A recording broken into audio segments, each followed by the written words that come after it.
Then Mahama has formed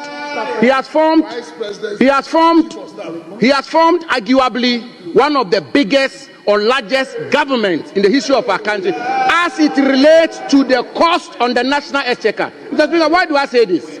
Take, for example, the president has appointed Dr. Valerie Soya as senior presidential advisor in charge of government affairs. Her rank is a cabinet minister who doubles as a member of parliament. So her salary, her emolument, conditions of service, everything to do with her office is at the same rank as a cabinet minister who doubles as a member of parliament. Mr. Speaker, he's appointed a presidential advisor on economy, appointed presidential advisor for 24-hour economy, presidential advisor in special aid to the president, presidential advisor on national anti-corruption program, presidential advisor on diaspora affairs. Mr. Speaker, he goes on to appoint presidential advisor, presidential staffer, and special aid to the vice president, presidential staffer for Black Star Experience, and then presidential staffer for diaspora affairs. Mr. Speaker, then he goes ahead to appoint 5 policy advisors to the vice president. Mr. Speaker, he tells the country that he's appointed a minister in charge of agribusiness, and yet he's appointed director at the presidency in charge of agriculture and agribusiness. My good friend Peter Buama Otukono. Mr. Speaker, he says he will not appoint deputy regional ministers, and he appoints 16 presidential staffers in charge of the 16 regions of our country. Mr. Speaker, I want to submit that these presidential staffers in charge of the 16 regions of our country, in essence, as it relates to the cost on the national exchequer, are in fact, indeed, and in substance, deputy ministers of state. Mr. Speaker, he then appoints, Mr. Speaker, listen carefully, please. Mr. Speaker, he then appoints 1 presidential advisor on media, 4 directors of communication at the office of the president, 5 deputy directors of communication, 2 communication specialists, 5 technical communication assistants, 1 media aide, 1 assistant media liaison officer, 1 communications consultant. Let's Speaker, I've done the mathematics, and I want to submit. Let's Speaker, I've done the mathematics that I want to submit, and I do this not from a partisan lens, but I do this as somebody who had the privilege and honor to serve as Deputy Chief of Staff. I know how it works. In terms of the cost on the national exchequer, the President has appointed 100 ministers and deputy ministers. The President has established a Ministry of Youth Development. I want to refer the House.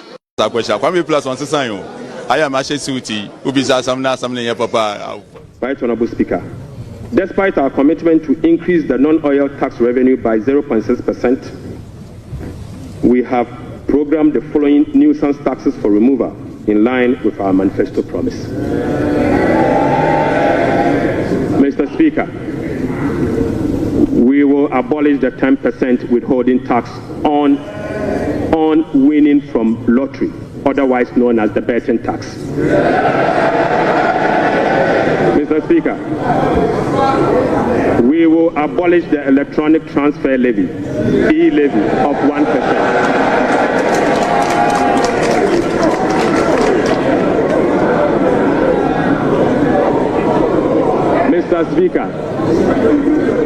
Mr. Speaker, we will abolish the 10% withholding tax on betting. We will abolish the electronic transfer levy, e-levy of 1%. We will abolish the emission levy, otherwise as in Wusie tax. We will abolish the VAT on motor vehicle insurance policy. Mr. Speaker, we will abolish the 1.5% withholding tax on unprocessed gold by small-scale miners.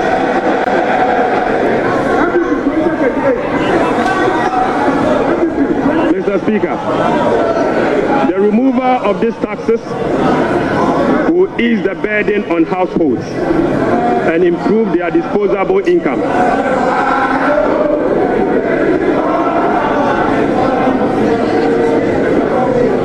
Right Honorable Speaker, the removal of these taxes will ease the burden on households and improve their disposable incomes.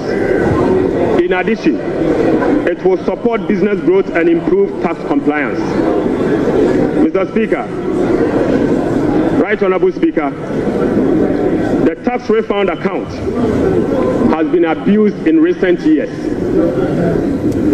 In the last 8 years, a study revealed that 29.1 billion Ghana cedis had accrued to the tax refund account, with only 12.5 billion Ghana cedis, representing 43% of the total accrued amount, being used for tax refund purposes. Mr. Speaker, the study also revealed that 16.6 billion Ghana cedis, representing 57% of the total amount accumulated in the tax refund account, was misapplied. Mr. Speaker, which is a total violation of the Revenue Administration Act, Act 915, and the Public Financial Management Act. Instructively, Mr. Speaker, there were virtually no tax refund arrests over the period. Mr. Speaker, and therefore, we are reducing the current tax refund ceiling by 2 percentage points from 6% to 4% of total revenue, as defined in Section 69 of the Revenue Administration Act, Act 915. Mr. Speaker, by reducing the ceiling on the tax refund from 6% to 4%, Right Honorable Speaker, we have saved the taxpayer 3.8 billion Ghana cedis. Mr. Speaker, this amount is enough to close the revenue shortfalls from the removal of the e-levy and the betting levy. Mr. Speaker, the e-levy would have accrued 1.9 billion Ghana cedis, and the betting tax would have accrued 180 million. The two put together is just above 2 billion Ghana cedis. By reducing the tax refund account from 6 to 4, it is enough to remove this tax, and the savings will be provided to take care of social interventions. Mr. Speaker, already we have saved 3.8 billion cedis for 2025 alone from one source, and this is enough to close the gap from the taxes we have removed today. Mr. Speaker, to address the concerns from well-meaning Ghanaians on how we are going to close the revenue shortfalls as a result of the removal of the selected taxes, the answer is that we have stopped the bleeding. We have stopped the bleeding.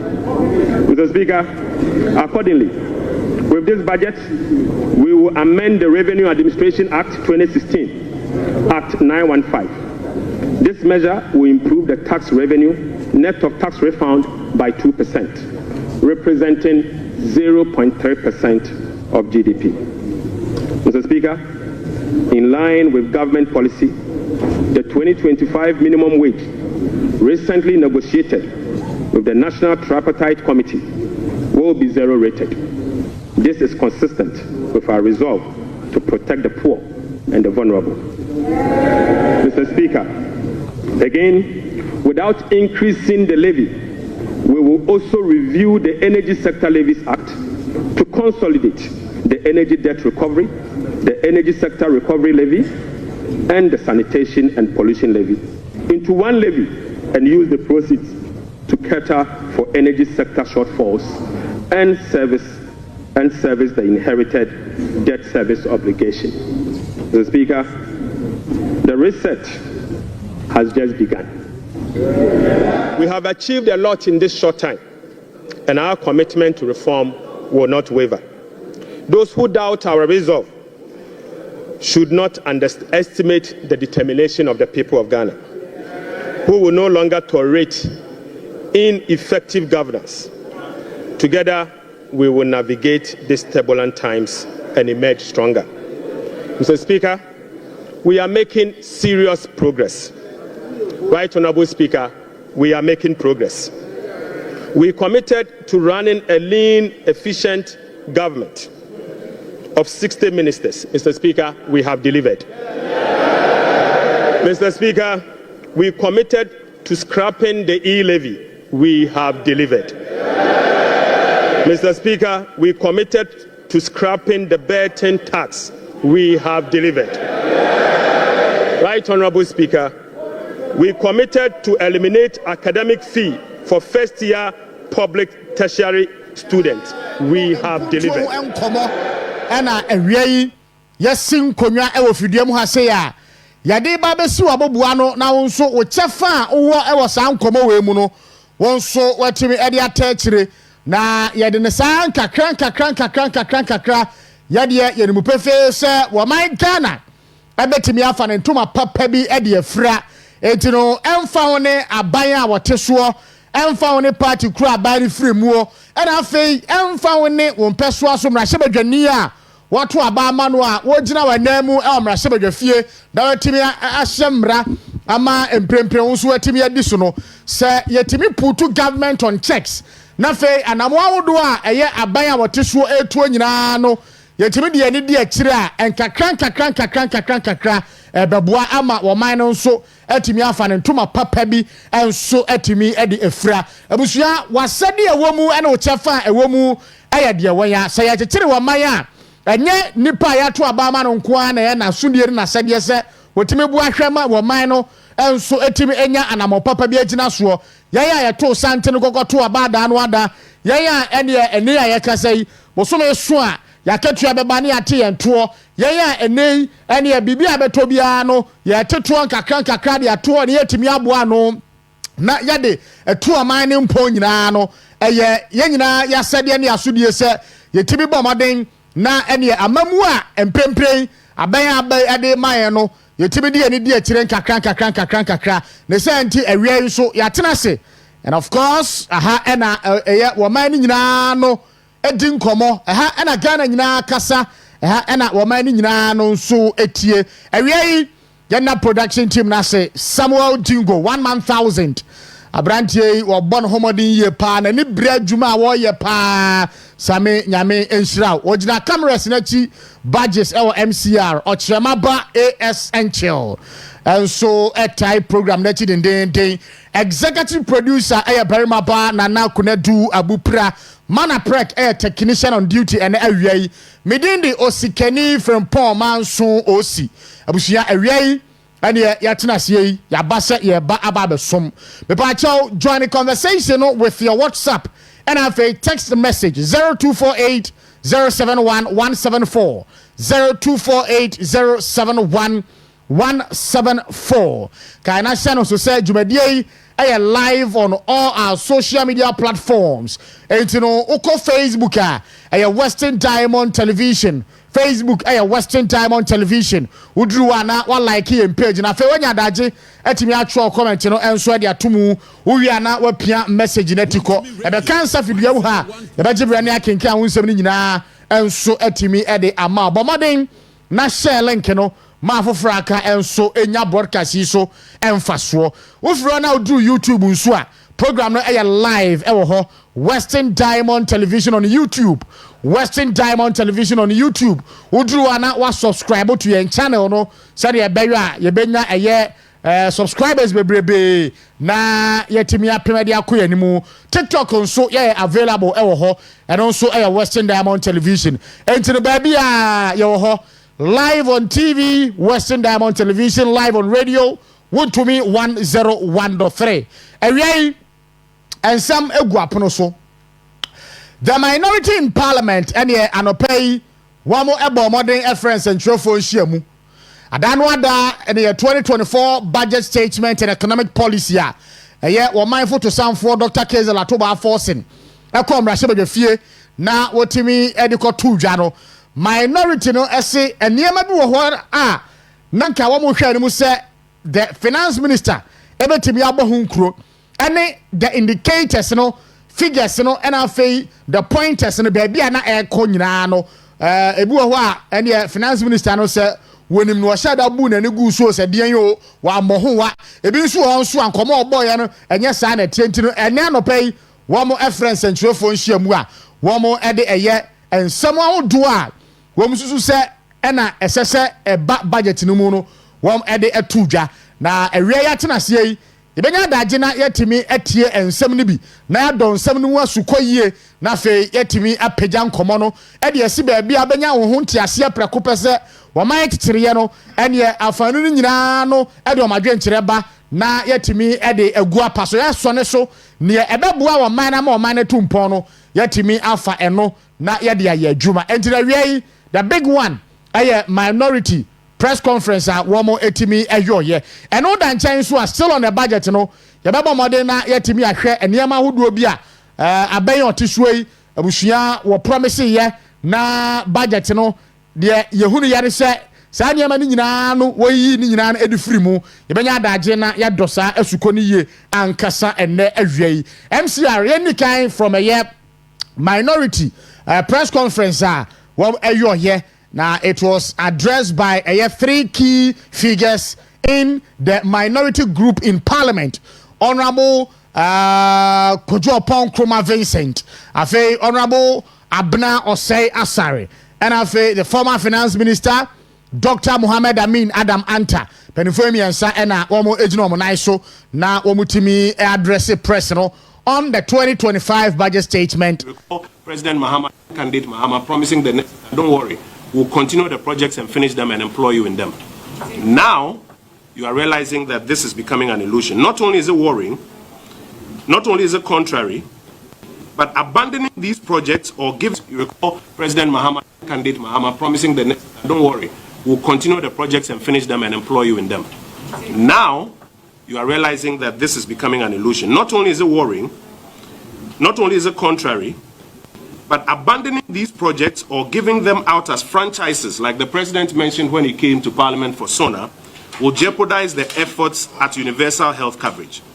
The millions of citizens in remote districts who are looking forward to their lives being saved from this healthcare intervention are now at risk. Mr. President, we beg you in the name of God, please do not abandon the Agenda 111 project for political reasons. You recall President Mahama, candidate Mahama, promising the next, don't worry, we'll continue the projects and finish them and employ you in them. Now, you are realizing that this is becoming an illusion. Not only is it worrying, not only is it contrary, but abandoning these projects or giving them out as franchises, like the President mentioned when he came to Parliament for SONA, will jeopardize the efforts at universal health coverage. The millions of citizens in remote districts who are looking forward to their lives being saved from this healthcare intervention are now at risk. Mr. President, we beg you in the name of God, please do not abandon the Agenda 111 project for political reasons. You recall, President, compensations budget was 1.28 billion. So assuming you add 10% give or take, and then let's say it goes to 1.4 billion Ghana cedis for national security, and you add the 326 that existed in 2024, it comes to about 1.7 billion Ghana cedis. So there's a clear difference of $1 billion Ghana cedis added to a lean government's compensation. Ladies and gentlemen, we need answers. That is why I say that the budget lacks credibility, and so they should come again. On this note, I would like to invite my brother, Dr. Gideon Kwako, to take over from me. Thank you very much.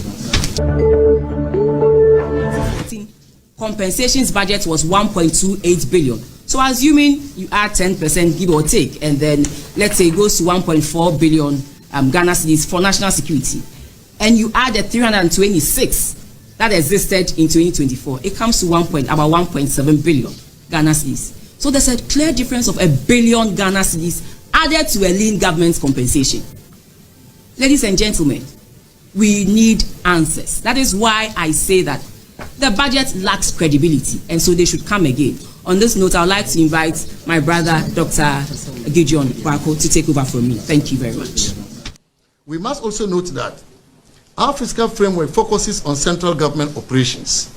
Therefore, claims which have not been properly audited can introduce many elements of general government, which is what we think has happened.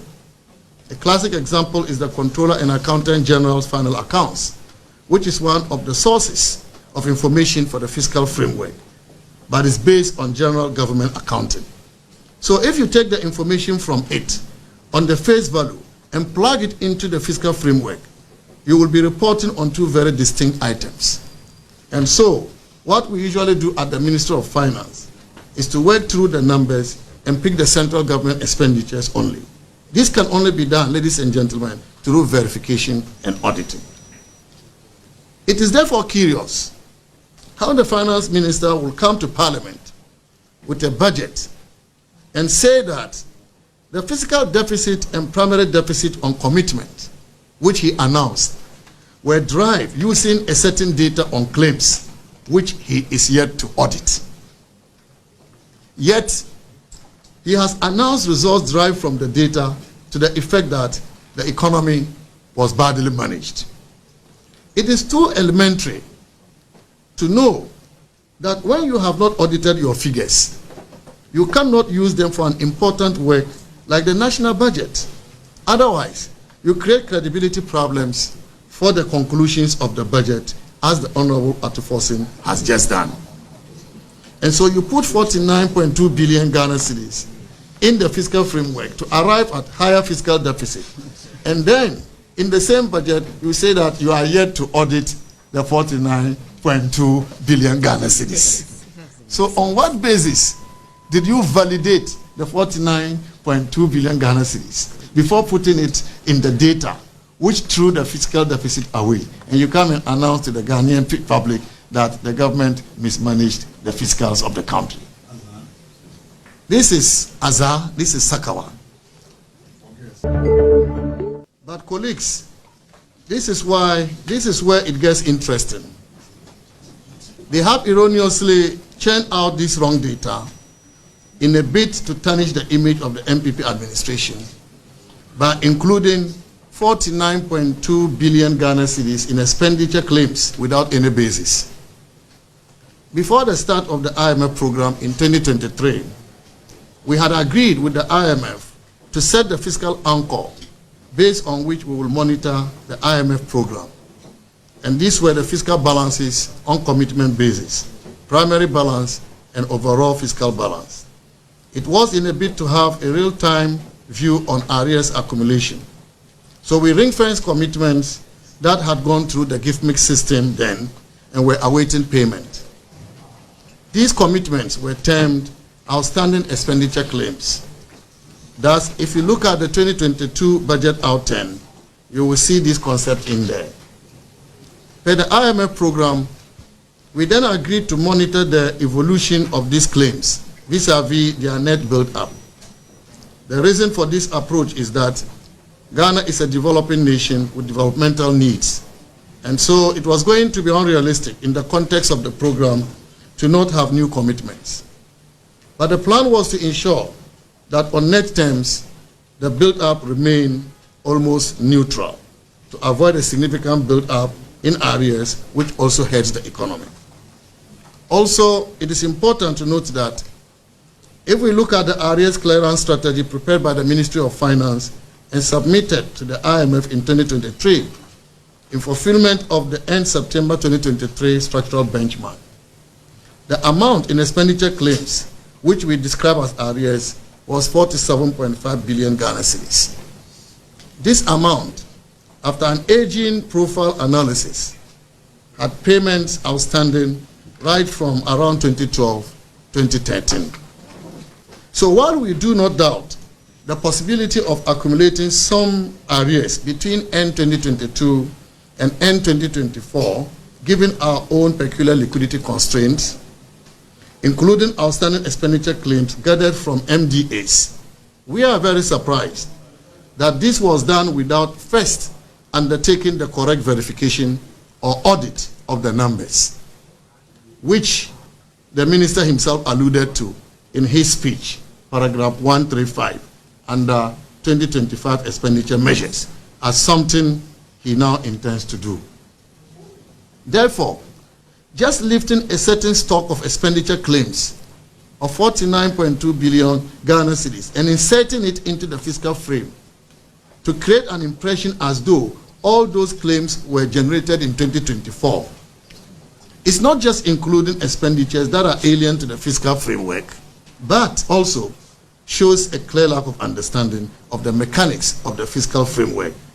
But this is very surprising to us that the minister could do that, because we expected him to know.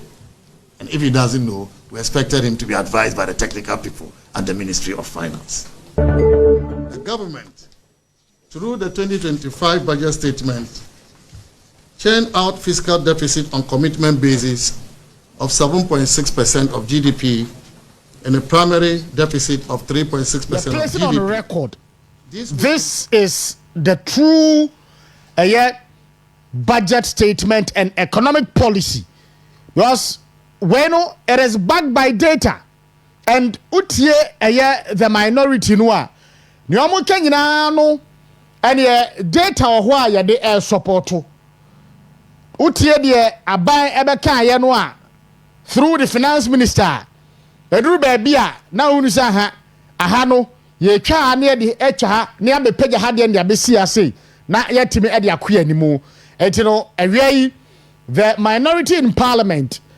actually say budget statement no a finance minister de baye no ne necessary wo mu agana fo peso mu tie no nyina no wo mo afa ma awia minority no etimi e de aba yero akojo mpon kroma erezi some case for a year President John Dramani Mahama and the finance minister the agenda 111 hospital project yakai in one of his campaign promises call a year the northern part of Ghana proud to the 2024 general elections. Now do one any call a year nursing one of the nursing training colleges now and someone who can said Mputuo ba me ba agenda 111 hospitals na ban dada no e sha ase nyina no a wanwie no me ba be wie na mafamo adwuma mu e wo sa hospitals ni mu waka sa asem we ya wo tape no video no wo ho enei wanya tumi na wie budget ade ba ye mpo na ye ka se anka bomode allocate some funds for these projects. Now, what there is no allocation specifically for the agenda 111 district hospitals. Nanado Shasiano. A byway allocate one person po. Say any afia we any muno. Sikawe ya de kwakoye agenda 111 hospital project in Juma. Where to me and yes sir. I know that chance there were some other road infrastructure projects abandoned and the PTC interchange market circle and acquire wodua a war a year region himu abandoned and the biasi went to me and we answer ofra bemu abai ba ye 2025 budget statement ni muno while locate one person po to complete these projects away ye bisasem Honorable Vincent Kojo Pon Kruma say was sra ben say enye hwe kura no a ene won samra biemu na wo momoden ontimi allocate some funds to see the continuation and the completion of the agenda 111 hospital project. Former deputy finance minister Onwonyanfo Abna say asare nso e make a case because data and finance minister no ade baye no em said the referee say Gideon Buakomo Opon Kroma mo Abna say asare mo finance minister ho na wo mo edikan aye ho adwuma de dada etino data no wo mo nim data and dada na the obegina wa na wo keka nsem awodo anu wo keka nyina no he has been exposed and clearly say yesi ya de sana chichiri wo man no a ebe din pa se wo man betumpon no kura wo ho de obeto ye no aben na wo fe no a entudwa na wo painti a gloomy picture se abandada no entimi amobra bia economy no wa crash economy no meanwhile economy amose a crash no and 2024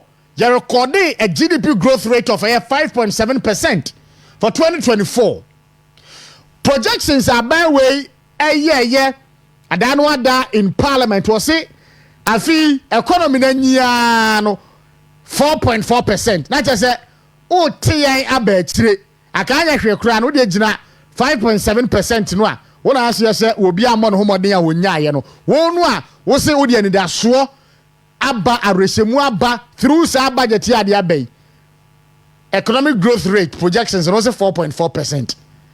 Ehn fa ne kasa asem ma me nkona me ma ye raje ni mbuaten aha na me ma na kwa aba esan se ensem we pa de ese timi nya adaje na ye dom asuko e ka me ese ade na ye kotobeku ma o ye tie ba bi ye mpe ho asemo ye adwene ye ho anke ye pe obi a obetimi ahyehye o ma ni yie enfie na ye de animu no Ghana fo se buo aha ne obaye obese ade no ene obi abaye ni yie ye nsan kofa ne mra so obetete no so obaye ni yie so obaye ni de yo ye nim ahyase mponie na ye ba be pega ede asoa over yaw ewiai maha menyo so anua na pom ti sei nyame adom dia boko nua bema ye da nyame asepa nyame ayebi ye mo abaso me da se when producers right me be na unua bema Eugene Buachi ye rapacha and your friend no I see constituency that's right was me mo abaso na obefie no wadi nkombo na ore adwuma na wo ye na it take a few men right omo akukuduru ene nokware ana betini ma yes argument za bro nua bema Eugene say obo abaso na onamo Isaac Buama so o monitor na oba regiment penfo ta we na Oscar yana nsem bi areho na yana nsem bi asefem se yetie ba bi na yasom dwen ne yakofa de da ba fie na so ano pa koka me ne de me yampo nyame adma Monday menya ne ntie se ahyentiade be kwaso by 20 yes to me radio yo kromi anti yana me bisa chairman shen secondary trotro station kire ya mowa obeba out kire ya nkasa obechirem but close to 3 months ni amanfo ayedin ena na yehu asofom yenya atwom oskazo ka say nanado ka say obesi ye kan say National Cathedral that's right yenya asofo authority aye ba ye haj ye kan say village won say obi asora aka say tia na nka ye dwene ane ye pe oman ni ye ya sa National Cathedral no was be serve as a tourism purpose yen ye pese ko Israel yen ye pese ko Rome Vatican na ye ko hwe sibi o ti this kind of ebi rank ye be ye na the cost involved na ye for something million ye kan say dollars na so wan no what ni ye say ye tete bi agu ba bi awia once a hard board na say hard million you do 600 million yeah I no e be serve purpose just a year 101 say afibia nsoin na nkwa ye bisa say obi si wo tu no kwa Ghana ban na fa wonka ye be chema kire Ghana for sa bre de ye won tete ho ana ye create awareness say achia na mu yi desen kasabebu nyina na nanke nim say na John be ya enka ye ma edinimu suo den ekoy na ebre ne ye be ba sector by sector ye be yi nanu ansam na gu say o pe woturu ni number 1 o si ye radon mahama to me radio o po bia on kan kware o dada amanfo a ye radon mahama jenna make sa asemi say da no o bon to so onyi Ghana afo adwumafo adi that's right ni tape ni wonom ye body a kire no okwotena ba bi no say na nardan kwakufu ado say otua teacher ene nursing training allowance na wo keka bomu a say ska do nyina yetimi fa nurse for 14,000 eto amanfo adwenem say dey all can make sense say na make sense anyway abra last year ban nya financial crisis the year 2024 July say em finance for 15,200 the yen form embra nursing mu na emesu mu na ye nurse to patient ye kan say ratio no etimi ensin zo no abembe wo so won san enkwotena fie edijafo enya akwanya no ye so mo ntena fie na o me de manya ne TSS nyame aduma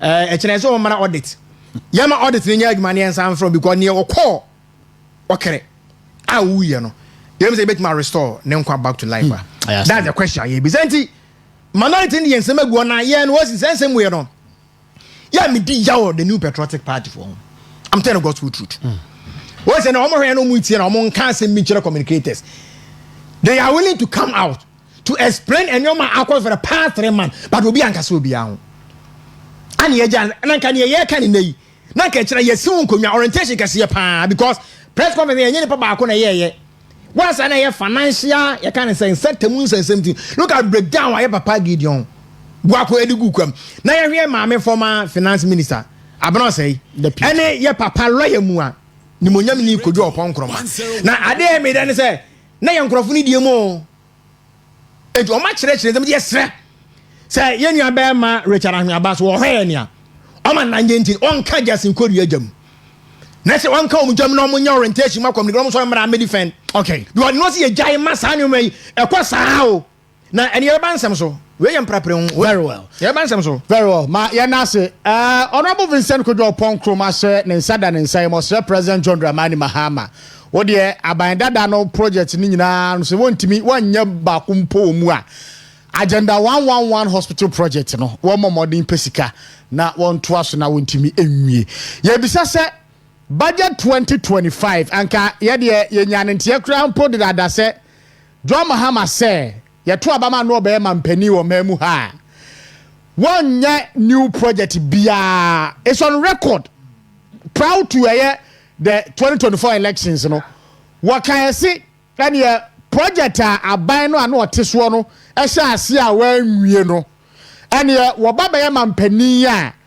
wo be allocate sika a ye de ebewie sa project ahodo ni nyina na da no ada na eye menwanwa finance minister ko mrahye bedwafie won kwa kam ye ntia o se sa project ni nyina no I think about some 52 or 53 eye project aban ebe sha ase a wantimi anwie no say ye se ye ya ebe take you man some 13 months 13 years and san ye timi awie mete ye na me yam him na mka se mo ya ma enidaso ni gidi a Ghana for amanyofuo mu no atia tofom in opposition ya te de oka in power nso ya te de oka wo fa yawo budget ni mu nyina no there wasn't allocation for a year uncompleted project wa mohwa say ya kwan say ya hospitals say ya school dying say ya infrastructure project wa mosika bia anto se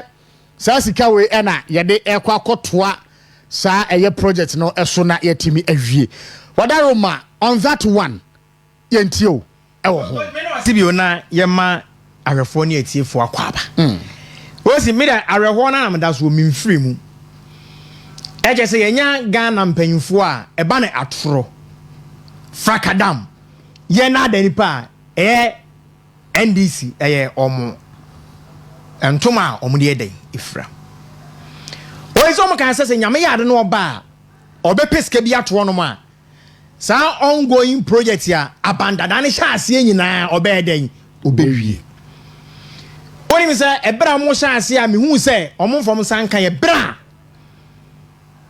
yera finance minister kan say 13 years na mka say nkrofo ni adwene when you talking about vision and this omnya vision party why to me radio your project when you know ebra ye win your second term the year 2020 election emuana na nado danko akufuado ene yera Dr. Alhaji Mahmoud Bawumia extras a proposal Dr. Bawumia kan ye ema na nado gitum na offer papa Dr. Insia Sare eba na apomuden dia wona woda no ntine yewura yi kan enokore na also SID ebi ebe kan wo say the reason went here etwa say ene ma sa project for agenda 11 na eden eba enkan ya manifesto promise ho but ye ba ye hu say ebe because na COVID-19 I suppose you big time and ade ade ne ebe ya ye betima yi sa how nyina every one na ya say regional hospital wo don so enyina ne na so no yetima manage ne say no be second year ne secondly eba be teaching hospital men na ebe referral kese a Cape Coast for ebeba western not for nyina but that test we say na abandadan eba na pomudina osina na dwene eden ewo so na bizanse nka ye toa so the year 2025 and ke be wen this year ama amanfo eden enye mu ata because ore project na e koso na brain nyina na papa Dr. Insiasa ko aporoba na o mayen ye kan say update baby ebi aden akwakodo even this man on the 3rd of March oko ye papa dankwaku botwe ne won ka se bi be adwuma yes okay constituency aje na won betima adwuma ye rani na nado eko kumase na commission ye e wo sabro no mu near oye ewo swame ni oye ewo trede ene afari ene emiam awdo nyina na e kire wo say papa in ni abere say hospital be shem kana na end this for ja hon mo famina no why na be wiye abandada na wodi mfia na wiye na de o sha ase ba be wiye no 3 years 4 years o ba be wiye wa o be 2013 years enyem bia fana ta be cut sword aye foforo na that tells you say nkofo mo so mo dwane free omo promise ho now yen hwa ade yewra don ma ma so afere mu eso aye so obo eja pare nipa ho ba including a hospital would want to say now you bet me we project na you bet ya 1.7 you can say billion dollars right and then 3 days ya so health minister papa minta I can't don't say you bet ya 1.9 billion dollars and I twetwe nkrofo as na e dia de na ekwe e wan ya papa doctor insiance ba ka say bo mu ku e kromi an mo ni aka nyina na ehia 1.4 billion dollars betu na den and wasi say yes e ba be proper audit na ya rest an nkrofo insem ho an ka Ghana ni bagina di ya we dey yet ya do say it means say e training year adwuma anka head minister and different figure and the president himself also quoting different. That tells you say in terms of data, in terms of cordial relation, I say we say yensi anyewa so na minta so call cabinet o kwa say me no ka kire yira dwon ma concerning South Hospital ho won na anya adwena ye ready wono so ye den eka so ebe ya ade ma obi anwu say enya den hospital no sa be ye den ebe ka enti ni obe ne say yemfa ensensem enfolo for ho yenkeka bi yenye agya no ba de ko hu ni say na omunya enhyase enka Ghana akohomasika ne nkyere yen enti o sinsem ane ye de si bia ne ye fa ne say bosiremka enya de be ye adwuma now I'm making it plain as dua say agenda 1 wanya de ayewura dwoma ha ma won nsa bekande won nsa bekachira oma amiate say akwan dada na ye nyina no enya de ayewura dwoma ha ma obaye hu adwuma suku awudu ayetimi agina simpie so ma ye papa Dr. Adutwum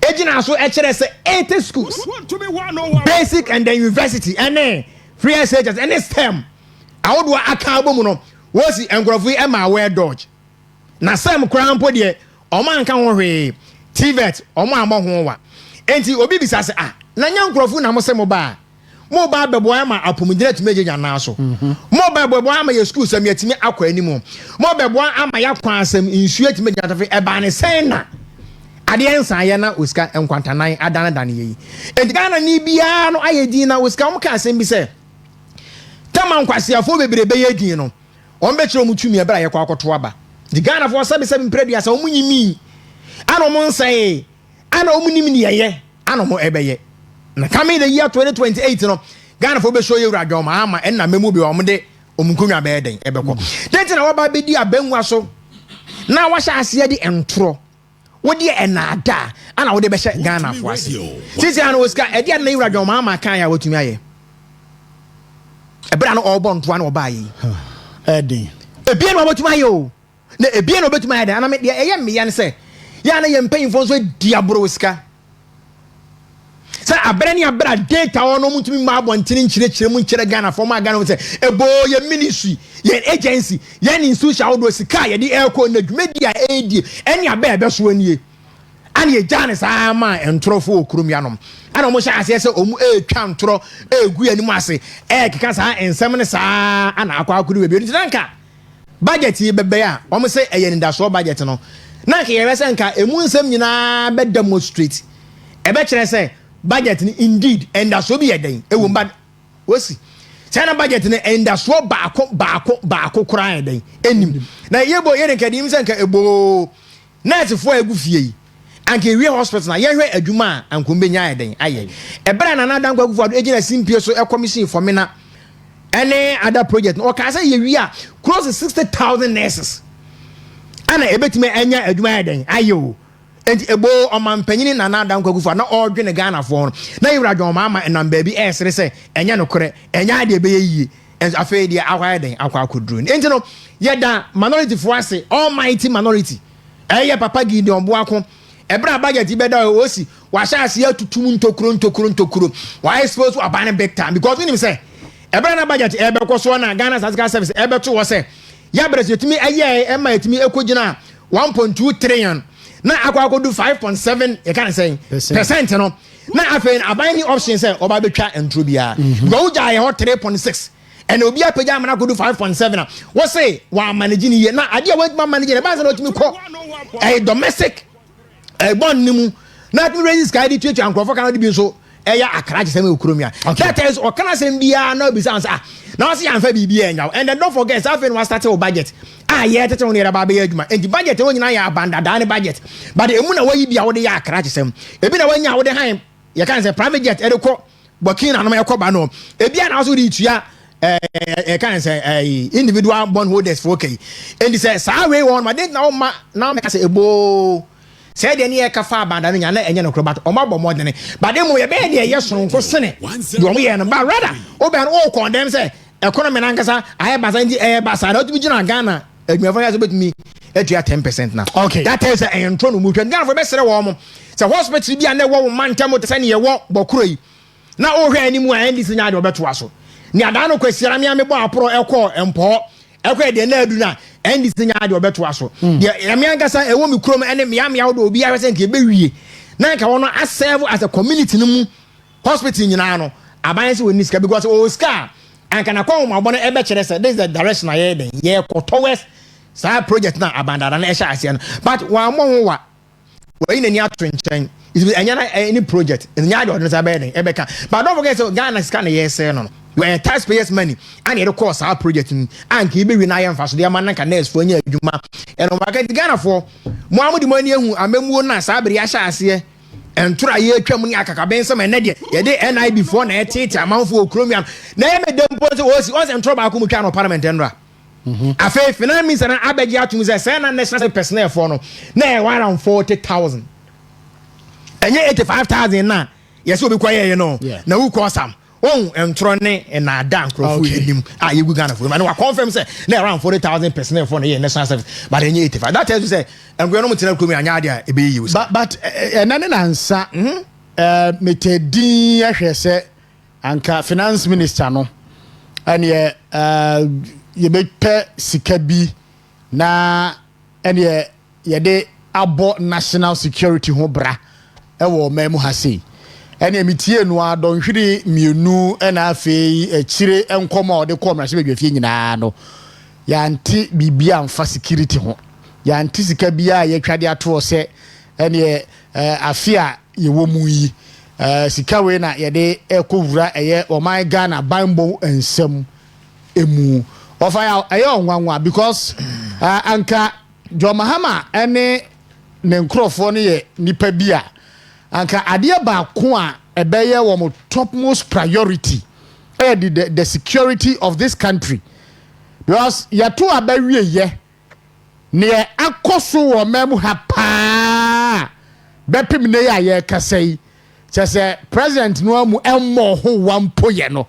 na anka misu se anka ne nsem ni nyina no ene ye ode be soma eye finance minister na wachira Ghana for say eba ne security national security for that matter wo hawa na mu mprempren enie frisi ya to abawie ye besi mprempren o man mu nyoye etinu weni ene anamo aye tudi afa ho ena afensu weni sikabotene aye twade ato a ye de ba be yesa adwuma ni nyina wo fa yawo one to be amfa security ho no aye onwanwa anya nwanwa anya onwanwa da bi adentia sentia anya nwanwa ne se ye ka kire Ghana for say ye to abama NDC a kroma ye mfa mra nya adwuma so o mo se ye pekasa na ye mpese Ghana ibenye asumdwe enti na ye kasa ase because ye ni security de ya de e bo ase ye ba ya sha ase na ye boro mo ena ye tumi ekọ stage kan say memma Osikani Frimpong Manso ntana wanya adwuma yes I be go station say ena ekọ so krom yes ye hwa de on the 7th of December ye to aba no ade be chi a ye ra Dr. Alhaji Mahmoud Bawumia ba aw say ogitum say ankoyi na ofe ye ra John na wabona baso ena amanfo e hwa ase omukọ Northern Region Municipal no mo se o ma ban aba no mo hwa ase say enuane o nyina no ye fa na de apie ombora accommodant agric office many pa ba akumpo ehwere ne nkwa o ma ban aba ye fa fertilizer enti ya gba ewura ho ye kunipa o ma aka egu hospital aban ne emo ho ba o mu wie no mo san ba mpo ho ye nua be ma sa mensa na office anom kɔto ɛpunu sɛ yɛ ma amanfo ɛnyɛ adwuma ne visa awie omiye nom kɔ GRA yɛ papa Sapon Anthony Sapon yɛ ne kɔm sɛ nya de ombɛgina tum enti omiye demonstration wɔn ma mandi 3 days sɛ hwan na ka so ɔmo yɛ den ɔmo nkɔ ne visa and omiye nom kɔ Western North one of the forests sɛ hia wa so wɔn ne baako town hall baabi ɛtisim yɛ nyina nya bi yo no sɛ ɔmo si yɛ wura dwom ma ne bodyguard nkrɔfo ehwe video ni bi wo sɛ omiye nom te kɔ Angugu Ashanti obu ase ebo wura na me ma kyerɛ sɛ ha de o be ma yɛmfa nwura anom ana kodu baabi ya de kodu eno kwa no o we communicate government issue ya ono obi a wa set up committee say yenwem no ba no wasa conclude by saying say Angugu Ashanti for emfa ehwo ka no but we have to condemn what going on there and what went there because ade a enya emra kwan so obi a wo fa ekwampa so okura ne licenses na wo tua ehwo akade ede ma aban na amanfo ekɔ no won wantimi mpo ene nan kasa kan say ne oyɛ ne nyaade papa no won sie ngrofo a enti obi ahu sɛ Osika enya ade a Babetuma eden efrimaba enya wonko me no ka say amanfo kɔtema ɔmo a ɔmo yɛ aban dwuma ɛkɔ ɔmo bangla wo de notice kɔbɔ sɛ yɛ mom 10 days amanfo mfiri saa den no wo si aban ɛbɔ ho ba ɛka ho asembia so that tells you say ɛba ne security a onye na adwe so obe bibi de aden afa mba ɔma ne nkrɔfo de mana hyɛ ɔmo nsam na ɔma yɛ fine wo so ba no uyi ministry ni bia aden afiri hɔ ai ba national security but sɛ wodwe ne ho a wo si one of the security and answer one of the ministry and was edi agro because West Africa you wanna say Sub-Sahara away you we enkura atwa enwo ahia nyina was yetete ne ekoso say ya ma ye secret ne emu anya pampia bi betuma gbaru afiase mpo a yentumi enya ba bi e be de be gina ndi naka bebe se de anka wo your budget no one more attention den akọ because ebra ye to aba ya wo say wo yi committee no one of the areas that we secret for no any that area on my day area na te wan ya say bevuro wan na atemu ero to won ma wo de ya papa de Kofi Buache ene ya papa owo to bi kwa ache mo so ni nim say once a wo sa security expert ne de obemu ani akoda ministry na at least what my ni but osi your budget mu a we dodge ana afere wo so wo de akwa akɔhye interior ministry ni mu sa afere omo no mo hwe na ye security nzem nyina omo nya hu adwuma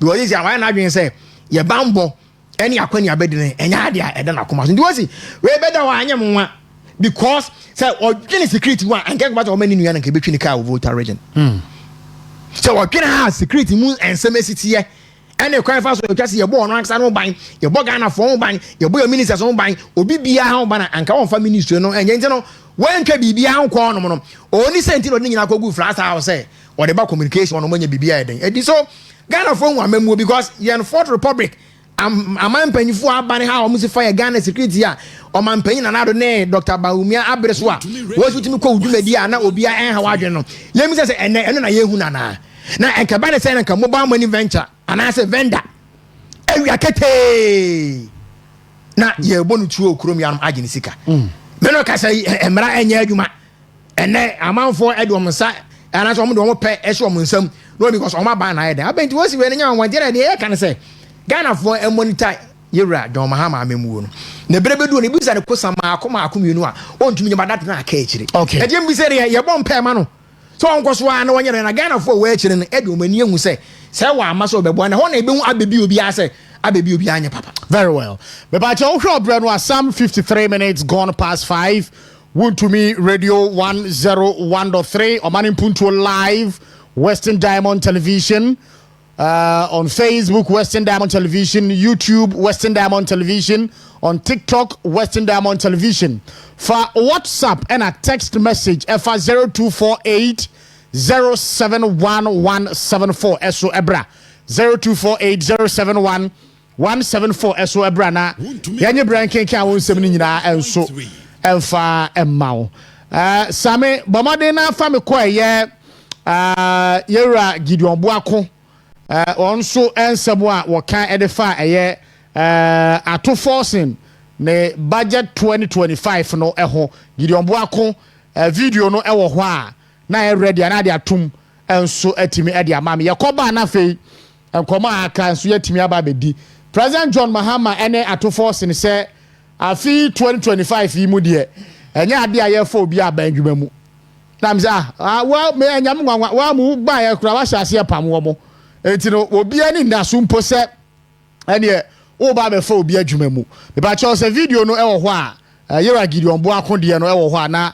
watimi de atoso enso de amame na wa wutie me we ba tan na wutie me anampo no we wie suapon na wutie me a na o hwɛ kwan sɛ aban ebetimi afa wadwuma mu a ɛne de eba nyina ne sɛ afi pa de sika ni hɔ a yɛde bɛfa wadwuma mu enti no ene a yɛ kasa yi pe oba bi tina fansa hye odamri famu a na bompaye afi timi kwa awie ya na afi enkomo aka nyina no nso no watimi ene eye obusuafo so atimi abo enti no enonom me ba chaw President John Mahama through the finance minister edibe bomu eye adano ada or present budget statement and economic policy no enti no offer page 84 of the budget statement under a year compensation of employees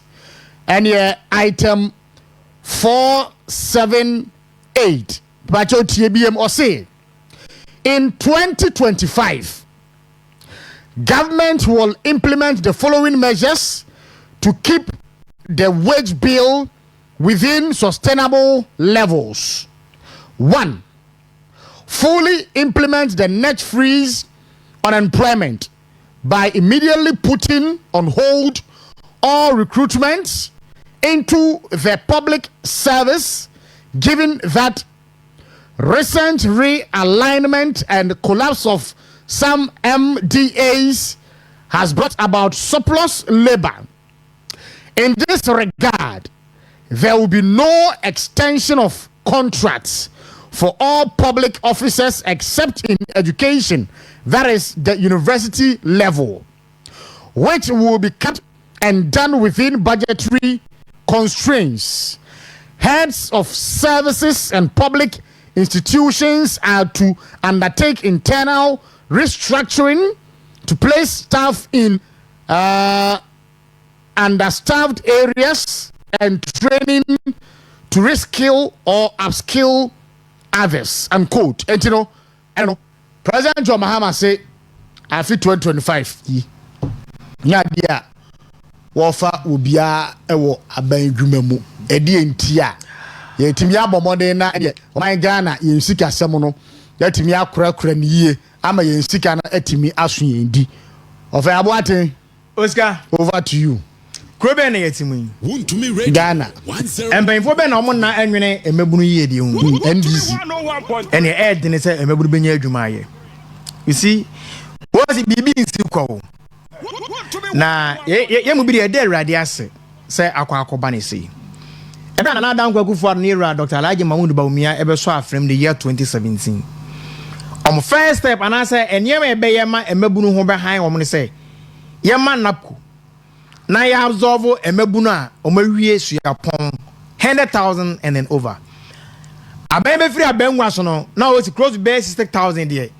Now omanya gainful employment other sectors Oma kan an omo de ba ya chief of staff can say omo de aba after December 7th enti yenyi omadi edijafo a omo so e de ba ye ana abansi yenyi omadi Ghana Health Service for omo de ba ya doctor for nurse for yesi yenyi omadi ba na obi enam e bon to say ye fra bibi 24-hour economy edian adwuma ya aboatene ye die oske ye nipa miensa na be ye ntinka ni okwa anopa no nsia no anka 2 o'clock no pon ye opon ye nka ba akwa be so apon anajo 10 o'clock and anajo 10 so e de si awmachi no nsia then na ye rani 247 because nipa miensa e na ye adwuma no afa de konkonsa ne atoro nti oska ba bia be no afa de termination sack ana ye revoke amount for appointment letter. Now if you say be kind of watra but or the aba so e budget na o obi awon ho na ompo ye de na ne nkrofo France house no odwene wo mo no enyem bia no o si ya dwene government communication machinery 101.3 but onu we go o edi kan scanner en na ye wura ko bi opon ko mekan me kan bia ba be wie senti adwon ma tiri mo ode no say o ma Ghana fo nya adwuma ye no government communication machinery na eye papa Felix ofozi kwa ache eda no say you ra ko go upon na information ministry ana si ye twam na ye de one dia na ye den aba since akwa osika enipa maako 20 ana ye aduma you say your 4 communication directors your 5 deputy communication directors your 2 communication specialists your 5 technical communication assistants your 1 media aide your can say another assistant media liaison officer yes also a communication consultant and sign your presidential advisor on media to me radio and osi and go for me maako 20 and internet na na do abreso osi sky the call presidency government machinery no na 326 million you can say Ghana cedi but we mun kwan 2.7 billion under the communication outfit keke and was enya adwom bone a says can get fa Ghana mabun mom ya adwuma anka enye yi a was no wade ba ko eye konkonsa ne atoro Ghana mabun hwe no mu ntie ne yi tena wo se wo daada Dr. Bawunyane ne nkrofo a egina ye nyina so woni begu ase enne wo ana woni begu ase ana wo leta wo de kwan fa me afawo mo anka se mu kra ma point ba mu ye nyina manfo asha asempo e reject mo daada and the ministries be appoint PR mbo yes because manfo anko abon and one also kwa nya adwuma ya but here is guy the air France house e kana na me ne ya ma me Jonathan Abila say osi last year me ne ko ECOWAS you can say program bi ma me de me ma me pa and wo sha say na TikTok no social media no wa jambua na obo na do abas nana brana beje oboy na ne say France house wonum ye ode mismanagement who di amanfo ska empo ska request ye no na enuru ba bia but obi die wose ne yemfama no yeden wonko di na wo se ye rade wo mu ye kra de ne sa bra ye sa no manyina no na public enterprise ne budget now for within size ska de call no no yeah wose government ye can scholarship secretariat ye papa kinsa ajeman na oda no na ministry nyina anasa da office no so ewo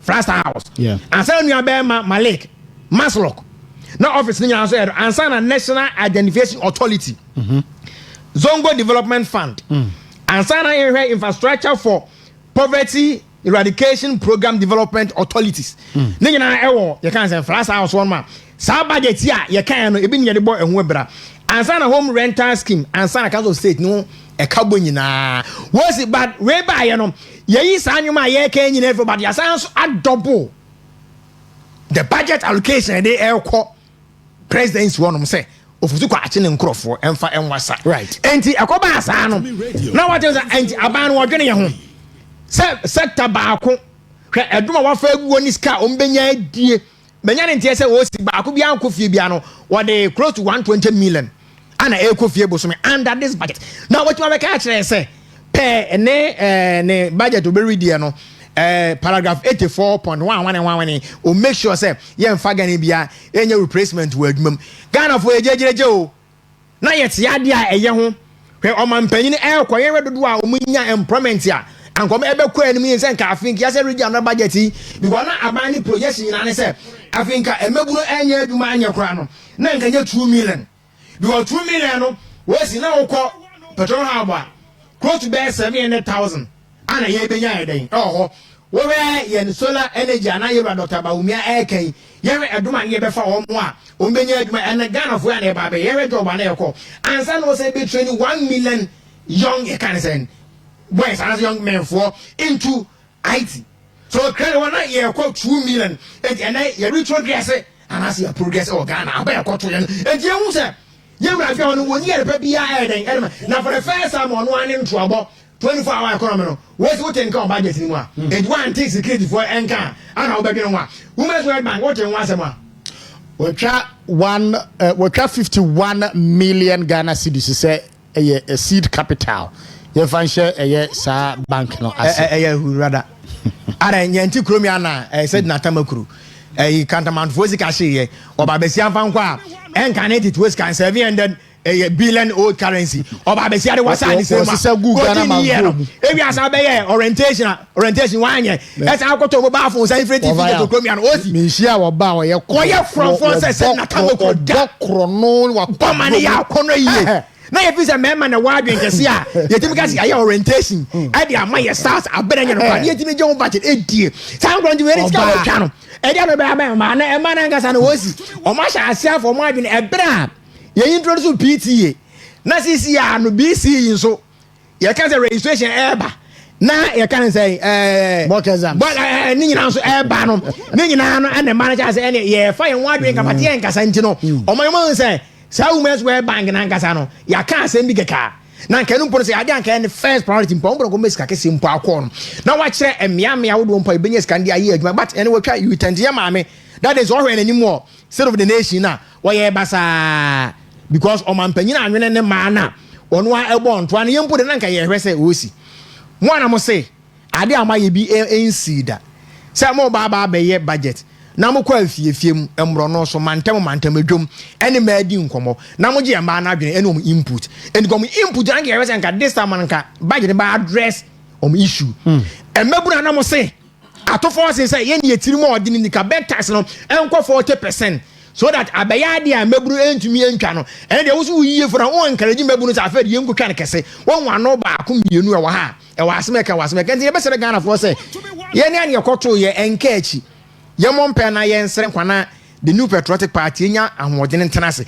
ye beba out near the policy a e ma Ghana for nwa ha omo na Ghana for aso ma dwoma enkoye na ada politics ze o hwe dokono ho a wo se dokono ye nte so we asenti ade ho a e soro kwa na ebeko for the first time magazine for omo nka we dodge o but enka na ke ba be ready budget a na ka magazine for tell ma so se ye ba be bibia firi so ebere ba ya wo si yes bibi the nuisance taxes ye close to 18 taxes buza say ahin oyi ye oyi maako enan won fa me ensa me sha na mu na almighty COVID-19 meeting nka so antenka honum ye da awurade ase so mo bon to a etwa ntoro e kire Ghana for say e de ba we ne be na afei na yetimi gina mu etimi tax awodo maako 17 firi Ghana so ye no ma say de be ne yesa de free estate be sha na mu your first time you read the budget no your first policy your person Ghana for nya so mfaso no ene ye kan ye be nti ye de sha na mu say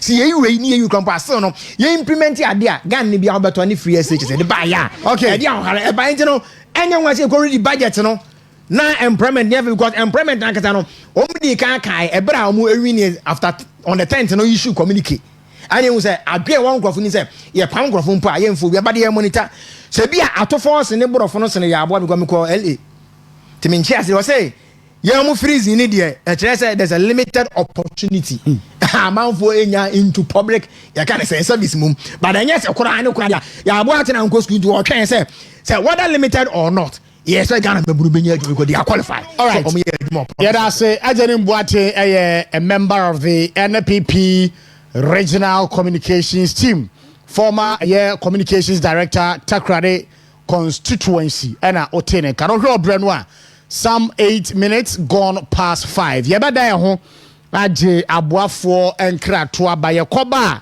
Nafi yabe kinkan messages kakre wumu nafi yene Ajani Mbuate etimi atwa so yesrew enko ba bia yeda ho abasisi a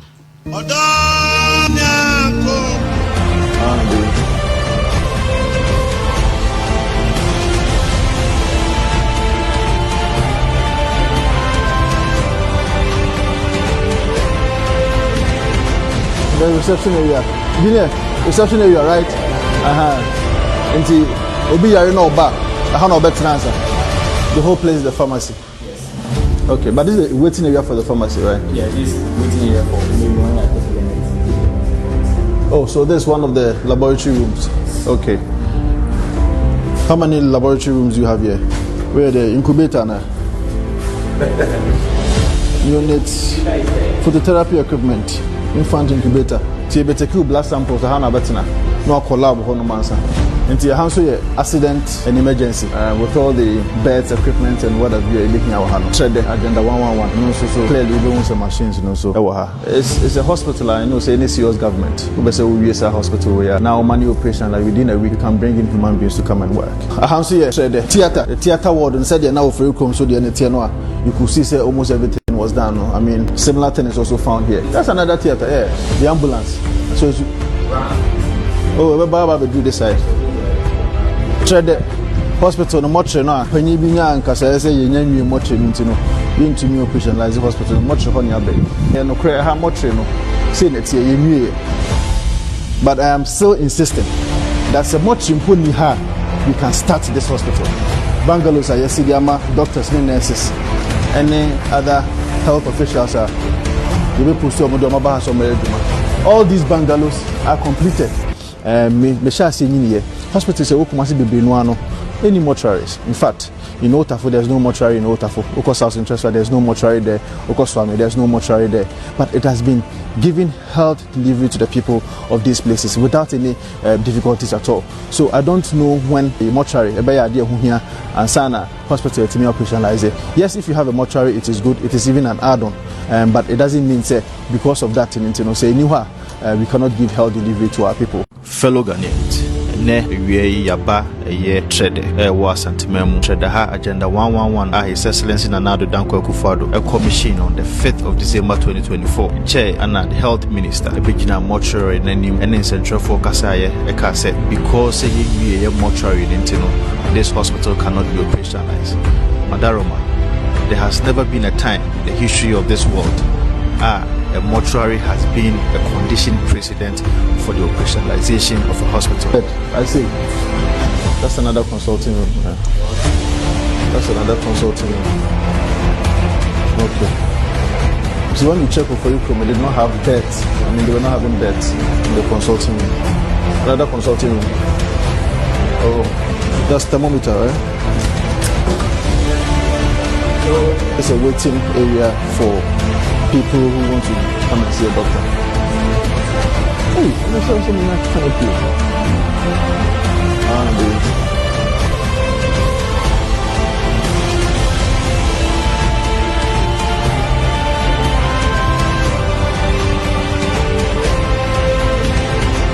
The reception area. Reception area, right? Until Obi Yari no ba, no better answer. The whole place is the pharmacy. Okay, but this is a waiting area for the pharmacy, right? Yeah, this is waiting area for maybe 1 like minutes. Oh, so this is one of the laboratory rooms. Okay. How many laboratory rooms do you have here? Where the incubator now? Units, phototherapy equipment, infant incubator. TBTQ blood samples to Hana Betina. No collab on Manso. And to your accident and emergency with all the beds, equipment, and what have you making our hand. Trade the agenda 111. No, so clearly we don't some machines, so it's a hospital. I know say any serious government. We say we use a hospital where now money operation like within a week you can bring in human beings to come and work.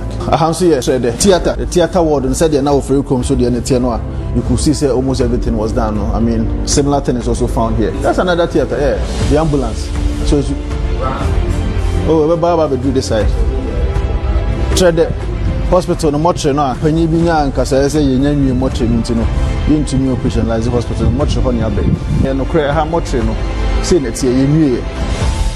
But I am still insisting that the motre mponi ha we can start this hospital. Bungalows are yesidiama doctors and nurses any other health officials are all these bungalows are completed.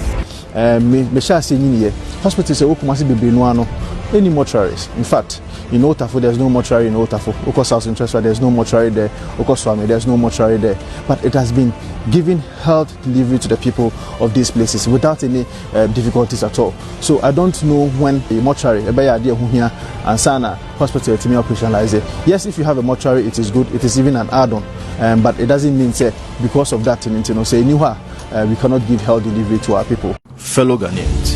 Ne wie yaba ye trade was antimemu trade ha agenda 111 His Excellency Nana Dankwa Akufo-Addo a commission on the 5th of December 2024 chair and the health minister ebegina mortuary nanim and central focus aye ekase because ye mortuary intino this hospital cannot be operationalized. Madaroma, there has never been a time in the history of this world a mortuary has been a conditioned precedent for the operationalization of a hospital.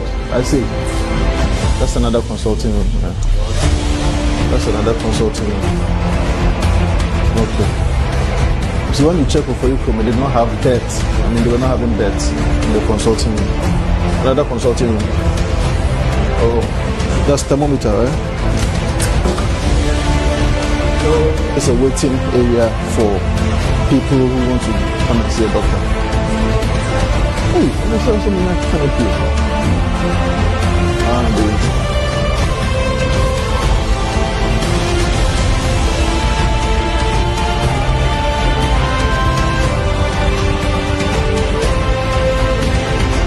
The reception area. Reception area, right?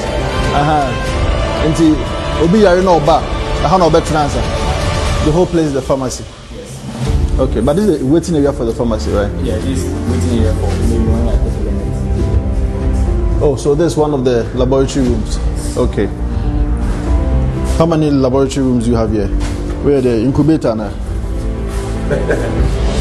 Units, phototherapy equipment, infant incubator. TBTQ blood samples, Hana Betina. No collab, Honomansa.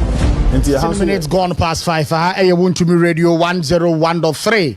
Oman Mputuo Jumedi Esu Enye. Yeah, live on Western Diamond Television. Yeah, live on all our social media platforms. Uko Facebook, Western Diamond Television, YouTube. Yeah, live Western Diamond Television. And I think on TikTok also.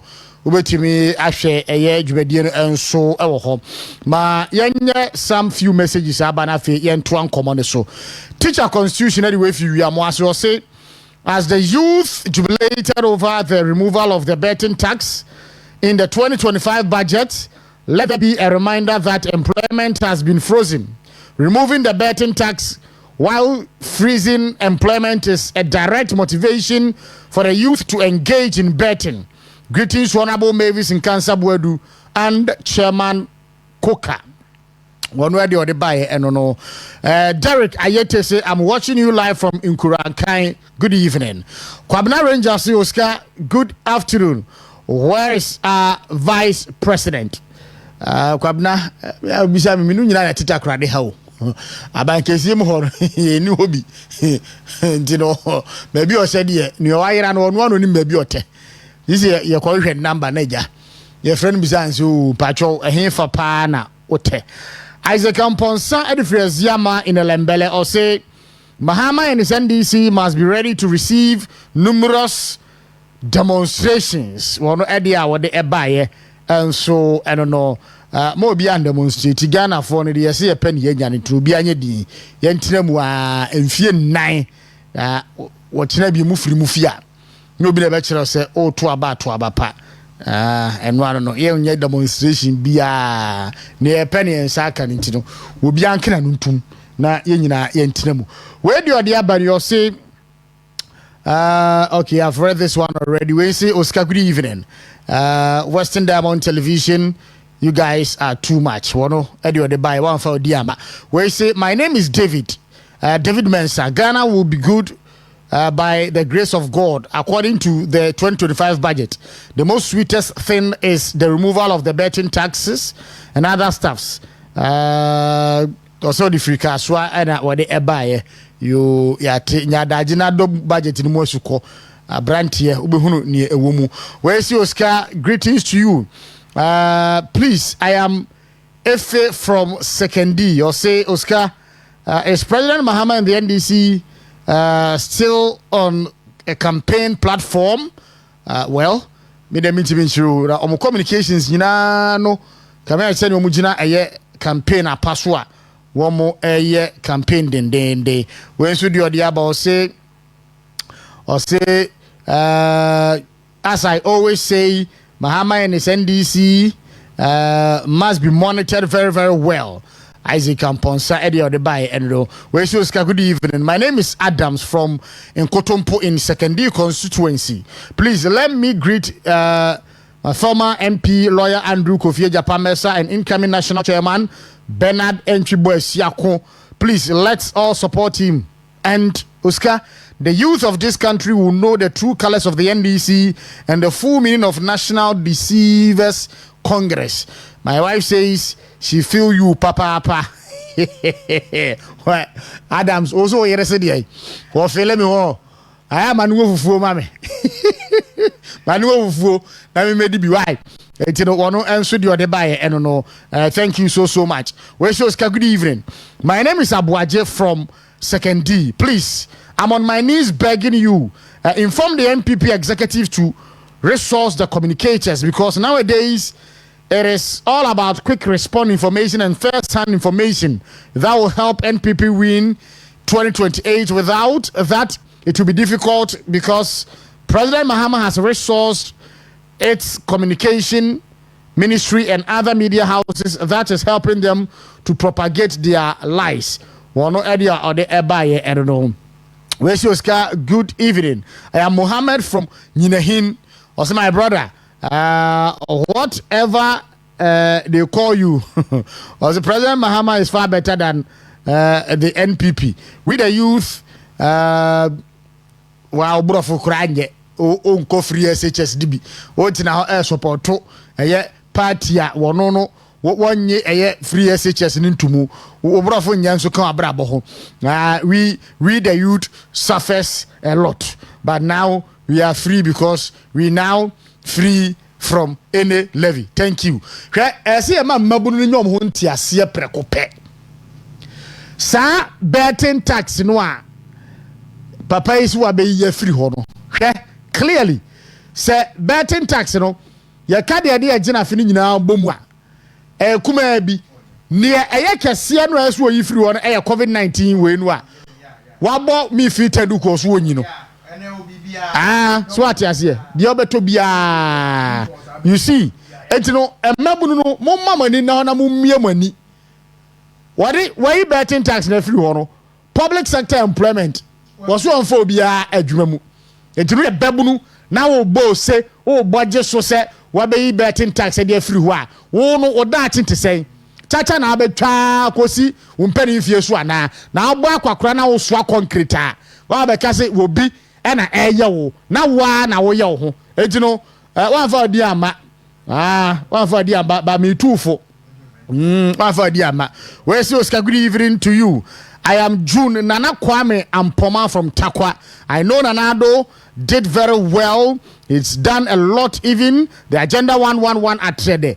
I have visited there before, but we did not appreciate it. Fast forward, Nanado's entire budget for 2024 was 3 billion, but in 2025, Mahama's budget at the presidency is taking the Ghanaian taxpayer 11 billion Ghana cedis. Oh, dang.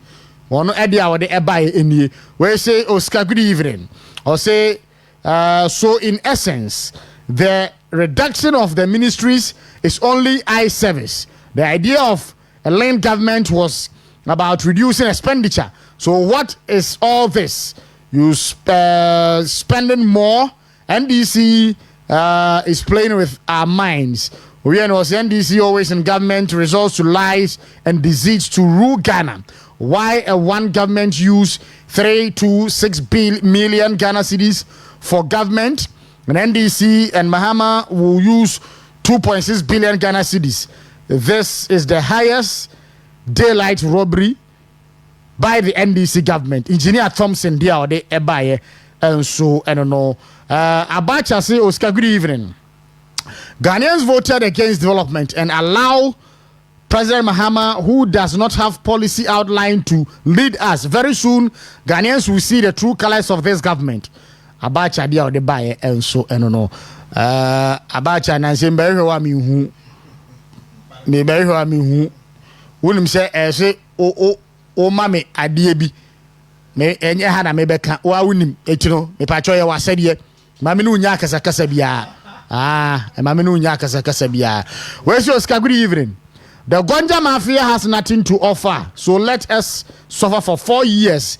The LS had all my name in. The LS had all. My name is John from Laura. Or anyway, Papa.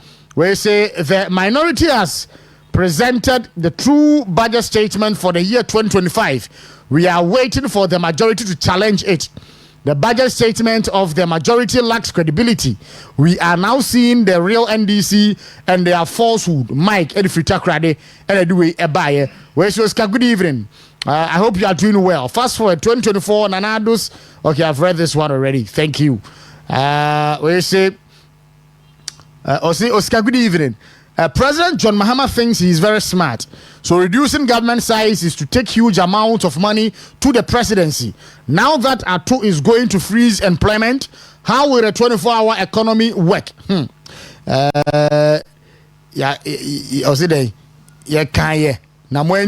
Sister Debbie, and I do a buy.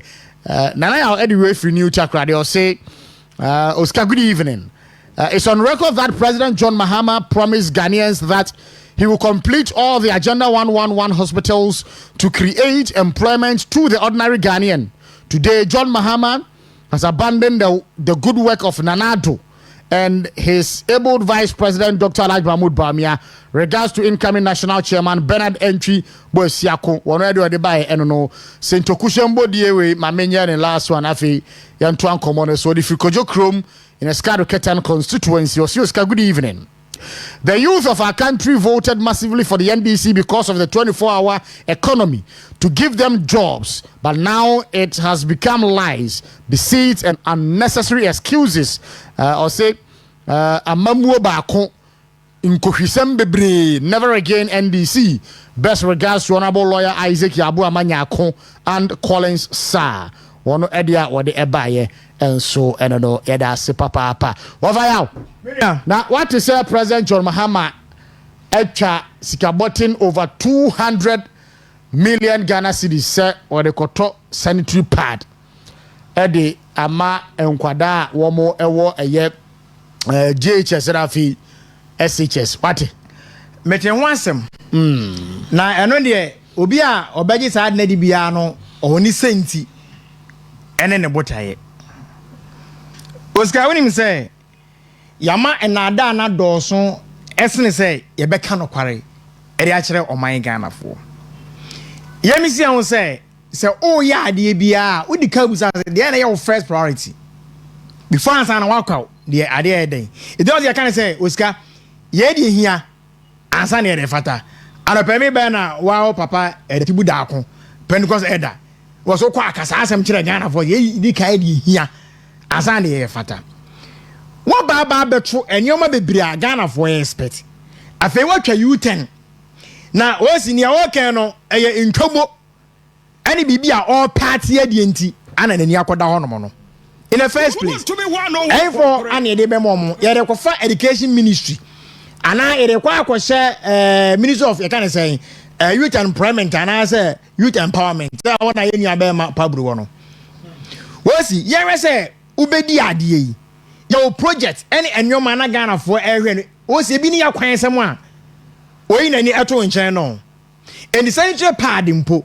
and your can and nya ade na hia Ghana for at this moment but on any senti a also ope also yes ade no when za dan no a order si obe nam takwa de say oba be market circle what in one sem a was obe interchange was ka what in one sem a and he say your rest angrofu nyina what you say entro and nada akuhie and adana na mewe near air cross war parliament anywhere you are John state of the nation address and in Trakwabra never mum anymore wo twane nsem a wo kanyina ase bo Ghana for ye ho bro ye die ho awu e den yes akofa ohawasa betia sen yakwamu a afa ye pama enye yi he sa bere me no kasai yo rose awdo pia aka na nka ye wi anka ye ma ya dwene koso a e de emfudie e de enuane e de emfaso ema ye kan say ye product etima den akwa animu aban ne se da bi wono enwuma hu yanko an obeden obeto asa hu yanko an obeden obesa fansa enye ne dia an obeje ndi we no we are born say osi wo twa ne say wo de ya to aso akọ be say 4 years ne beba ana abusumi ya ne beba because me nyan ntia say sa e come fa so be say distribution yan say ko NDC for office ne kono koje enti me am ye Ghana ni me de ma ko NDC office akọ koje sa sanitary pad no na business had in kwa wosi unim say ye tan ko provision store ana ye kom ya me mpo ye ma ana se nua mana ya na tombo ye bi mo fere e bi mo say obi a be hu say ebo me boso me mpo aden aso nti o tompo a o fere na fere o be make it public and zabre ni ye ko ye na SHS ana se ye ko GHS wono na ya bo adoman kana ye wura dwon ma say mo central pad na bo obi a e di anim kwa sem ni Eto man penyin na Ghana for elbo aporo nyina no we ni ade na hiya Ghana for say ye to abase bra ne be ya wo fa ya ye enkwada na wo no wo bia wo fu asoma do ma say ontimi ntop pad man ba ba ni senti on wo say ne tie 292.4 million Ghana cedis. Me maami o tie akura ase kwa east obeti ase no osi financial we enkan 2 and something billion old currency asem na ye kan yo na nyambie bi say ampa data be mpu no kura data be no wo man Ghana e sha ase o basic school eri ebezezi ano wo de kofa university fa wo de kofa wo de ma JHS any SHS for enkwa ema no and o de ema omo but ye bisa se enti eniema bi wo mamu ha ehu hia ana ehu hia a ye de sika no be ya ye de kokoye sade we faso be na wo we so amemu na beto na so faso bi ani wo so kura emfa nche kutukuum ana ato ni akasa because asema menu mienu ye ken ni wo hwe ni o tie bisa no se enyem bia nti we na ye to abama ye wura dona ye to abama wa wonto ana obo se the cost of living in Ghana ayedene cement yentimi nto enti uba me ato ene me no ka cement eduru 1.2 e o mia baabi ene me no ka se dokura na eye 4 cedi na eduru 7 cedi e o mia baabi ye fu ena ne ye ka wa se yeri oil for gold that policy eba etimi ebo amafu ena ba na esotie no since ya no 20% e be sha ase amia san atutu nyame adma manda ebe Ghana for area say free SHS na ona na do bu ama emabunu 5 point something enya aso mfaso no ebe koso akwa animu na school awodo ayesisi ye ne yakoso ayisi na Ghana ni bia enya entity eno ne first priority na ye hwese o man panyin betimi ne nsa aka na wawie ye first priority na ye hwe ne se agenda 111 na aka na ye wie no ye bewie ma Ghana ni bia enya aso mfaso ye first priority na ye hwese ye nuano ma awie school committee fie no o benya adwuma ye first priority na national insurance ebetima ye adwuma na no ka se wo si enya adwuma we say enkrofo na dadare so health insurance e fa won ka no ene o man panya me ati ase ene ontua na entua twa sa ya de bi ayewa kono kwawu we ani aba ye to ye we na emfaso ye benya na we na bekoso we nya Ghana for no say ye tena se ye bi say e dey mistake ni aye enye mi enti kan state for to aba mo no efuto be no de ma yura dwon ma ama se me ni mpo anka woni o mo adwun mpo anka sa we mo mfa ne sanka because no ma Ghana for hia na bi nie Ghana we dey benya potable water sabri agaram say agent ha ema 275 ye forest ayewo ye 44 amanfo atie sima ye bo nkofo dini se o mna sabri o magie aguma o mu eye no e de na wutu anamo e de afa ho wenya de hia Ghana ni bi anyame ye na dom otumi ewo ba de wosi o when that's with my renwa provide and maybe an behia essential ye can say commodities ana a factory trace there obata bia bet na pa ne boyan enye 10 cedi enye 12 cedi when ni ade obata njimi nto eno no pressure dia beto ho se enam se wo pe bibia dia ma amanfo enye bia die ntino we na obaba beto Ghana for se abaye tu ye enya so mfaso a ye hu no ani enya so mfaso a ye ba de ye ka kire o mampanyin ni se project obese ye bo takwade market secretary ye twen no omra no mawie interchange a ye chance ye ba bawie no omra mawie den e ma ye takwa kwan agran kwanta kwan no omra e mawie market secretary ana say ye hwe ye project ayeye e was secondary na omra mewie efia kwanta redevelopment teaching hospital no omra no mewie na other project o mampanyin ni dada chance ye no onwie na Ghana for ye wonto ese se ne ye wo kana fa die e na ada ne ntoro na doso okurum ya dodo wo fa ya maye na se 33 minutes gone past 5 adwumre ma nti akokku akuafo nyina ya chiamo pa na koko na yesika pa ya chia mo pa ma ya dwuma so pa na metia koko akuafo pa na ma mosa eniya ene nanka manchi o mokura no ankeye yentie we mra esansa campaign NDC abanye ye ninti e ma ye nya ahoden sononko se ye to abane ma NDC na obetue kokko mu maye na ye nyisika nti no kwasem ye ni da ntumu no so pa kokko akuafo ye ni da so na no kura me frɛ yi di wa nkran se ye de ye kokko agu ho ye twa ntumu no se be ba na ya ton ya de nti omonye no omontumu aye na ye nyisika entwe ho ntumu no de ye hwe kwan pa se ye uradwo mama wanto kokko mama ya ye ni bebere ebe ha ye mpa nti ye sere no onto koko mu maye sense se bo no asan kɔ n'anim bi nti ntomo no de yɛhwɛ anim sɛ wɔtomo maye o mama se na o ye time na o ye campaign no sɛ wɔ sɛ amansan edwa so no uti mu miɛnsa o makua ni mienu no ɛne akuafo mu hwɛ ni mu so ontom kɔ bɛsɛn ne wɔka yɛ na yɛhwɛ ne sɛ wɔbɛtum saa maye mu pɛ 7,000 plus 70% na wɔka yɛ ne de ɔmfa maye ɛno ka ho bi na mabunu no mpeku adwuma no ɔmo mpeku ku adɔ no sanso ɔmo hu sɛ ɔmo de ɔmo ho hyema sika ne ketewa bi na ɔbɔ ɔmo nsam ti ne ɔbɛkɔ akɔpɛ adwuma foforo a obɛnya sika sesi ato no nti ɔmo ka ato yɛti mama na ayɛ da yɛhwɛ anim sɛ ɔmo de ɛbɛma yɛ sɛ aban no antuma na sɛ wɔfa mo a mbɛyɛ dɛn mbɛturi ana yɛde bɛdi ne ho yɛ paa no kwasɛm ne ɛha yɛn sesi akora ne da so sɛ wɔtom ne ne kyena yɛ ama yɛ nti sɛ wantuma ɛbɛha kokɔ akuafo ɔnto boɔ no mma okay ɛti no kokɔ akuafo yɛ kyia mo sika yɛ a wo sɛ wode kɔtɔ sanitary pad yi ka wode ma kokɔ akuafo no a na nka yɛ dɛn anyway yɛkyia kokɔ akuafo no so na yɛkyia abosuo kan kokompefoɔ nyinaa no spare parts dealers foɔ nso yɛkyia mo magazine foɔ yɛkyia mo yɛgyidi paa sɛ mo ho yɛ ɛne mo kɔ na mo kɔkra nneɛma no a ɛboɔ no bibia yɛ kama yɛkyia mo afei ɛne yɛ freight forwarders no importers no mo nso yɛkyia mo exporters nso yɛkyia mo paa ɛnɛ dollar na te sɛn yɛkyia mo nyinaa a driver unions foɔ nyinaa no yɛkyia mo adwumaso a mo yɛ ɛnɛ mo bɛte so aba upompo bɛte so aba etino yɛkyia mo nyinaa fam ngobua no sɛn ɛna tie sɛ nyame yɛ adomo a da bɛ next week wɔ 17th alliance for ne sɛ wo mo to cash ntuade ebuo mu wo ha mo bu pen aduonu 20% ɛna wo mo de to so yɛkyia driver fo nyinaa yɛkyia mpa mo yɛ adwumaso paa enti no mo te ɛyɛ adwumaso a mo yɛ ɛso aba anwumre ma menkyia Bronat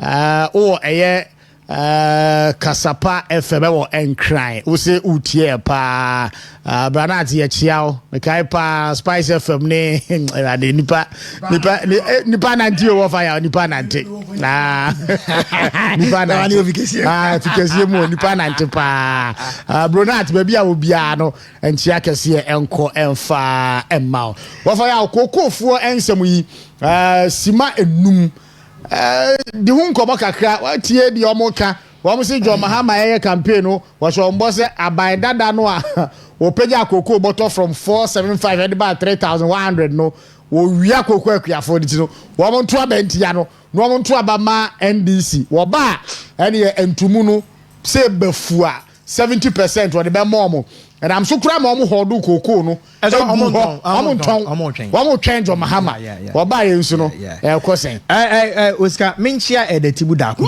Pentecost eda na ene se the late Dr. Paubo Tiase a ka mema ye de nanwom no ato ase wa say magina nkonson so ato kurotwa mansetu wosi ase wa anyim aye na na kotere famba na me de aba akọ wa na ene ye mame mo piafo na se abasa eba ne sen ye ma me no mo ye akuafo no epentem tie nsema enye no kware ana omo adi akire obeka ye papa agric minister ye papa Eric Opoku oye bunu ne ndehye emapa ehase ne yewra atoforsen Philip kwa ache ekọ baabi a ye kokọ adwuma nyina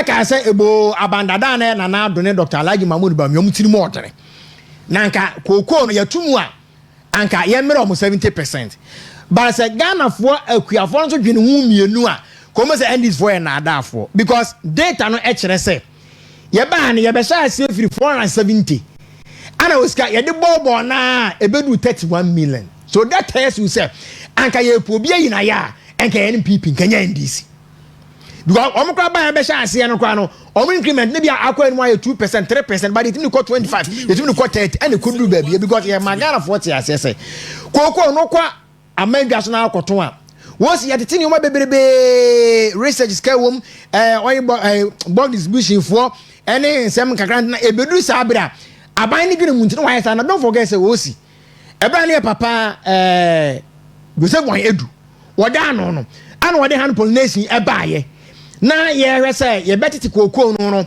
ye be mu enimdie na ye be kyerɛ empo omo ye twom kokoo gu ye nyina mpo aban san duae etua omo ka esan eduadua ma oreba na ade nyina ayeden esimu e kyerɛ sɛ wonem nenam wodwen mo wonem ebedi ni ye ana ye nti enye hwe ento abode ye bo a wo kari ensam mienu no ha ba bia wo fa e be den e be bo bi ko na de omo e ka ne sɛ saa bere na okoto kokoo a wo si wuntimi nto cement okoye kokoo na wo kari a wuntimi nto enchensen nti anani ade anom di gina so e de ka asempa na sa na tie de a ye tuma akodu 31 million no say yes cement na woto de abet ma to adube 40 bags because that na enuru 1 million say en chance de abet ma to ato 3 packet e de ayi adwuma eni ka we na nka e de anka ye hwe we hu na nke san ekodi na adafo ye chia anom ekodi ye kire fine abansan na eden aba enti abansan ne ba ye no enam nsem o mo ka kire o mu ntino e da so e hye o mu tima o mo ye den o mo 20 e bra ye papa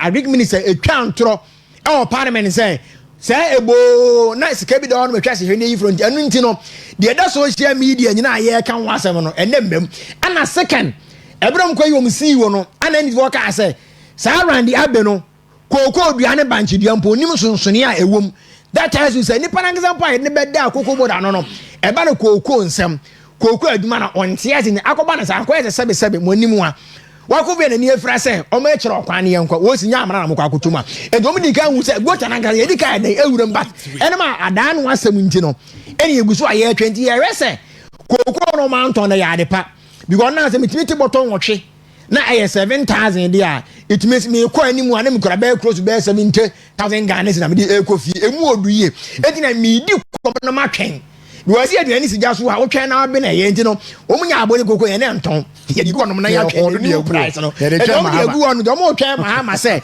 nyame adu September kwa anwa ne o March akabusu mi nsi ana September na de aba na yakoto nti no ene obi a career ene wona osi ekoduru wona se 7,000 na amemu a wonim say ma me bitum gbo kojan dan to kojan o wo beru nyina ade a kire na what intesko kwa a kire say he wontumi ni e medi koto na me hwe oto agro bi o ma ga no enyem bi asma aka na to ye tirim ye de ho atoso nti gogo aguafo ye de ye bon pese memu obi anto na no wonse do munya abotara mo ntana mo hwe enkwaji a ye wura do ma hama e de ba be over ya ba ye da se wo mu duo mo ho bo nti saa na wo no wo ti wi ase no wati bi da wati sampani nsem we bi da nipa no no be ka che o se wo bi a wo no abetumu from 475 dia ba 3,100 ne ye nipa bone no na bresoro no dudu ase no de to so ai brade ayo ye nyina ya tim ma hodu ko ma hwe nyame ani ma hodu kokoo na guo akoto abetia